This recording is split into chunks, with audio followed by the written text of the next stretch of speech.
అవటం జాగ్రత్తగా చూసుకోవటం. కనుక జాగ్రత్తగా చూసుకోవాలి ప్రియులారా. మన జీవితాలను జాగ్రత్తగా మనము చూసుకోవాలి అని బైబిల్ గ్రంథం సెలవిస్తూ ఉంది.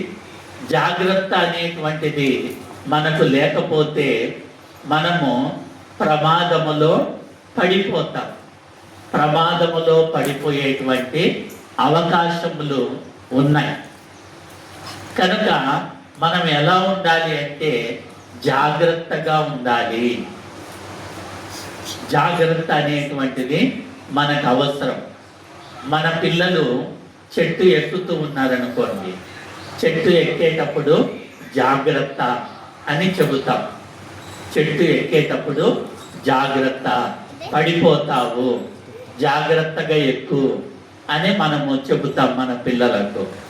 అలాగే 5 అంతస్తులు 6 అంతస్తుల బిల్డింగ్ ఎవరైనా ఎక్కేటప్పుడు జాగ్రత్తగా ఎక్కండి, ఆ బిల్డింగ్ను జాగ్రత్తగా ఎక్కండి అని మనము సలహా ఇస్తాం. అలాగే రోడ్డు దాటేటప్పుడు జాగ్రత్తగా రోడ్డు దాటండి, రోడ్డు దాటేటప్పుడు అటు ఇటు చూసుకోండి, జాగ్రత్తగా రోడ్డును దాటండి అని మనము చెబుతూ ఉంటాం. ఇవన్నీ కూడా జాగ్రత్తలు.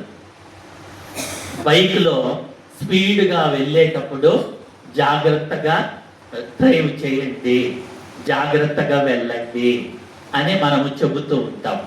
అలాగే ఆత్మీయ జీవితంలో కూడా మనము జాగ్రత్తగా ఉండాలి. దేవునిలో కూడా మనము జాగ్రత్తగా ఉండాలి. మనము పడిపోయేటువంటి వారముగా ఉండకూడదు. దేవుడు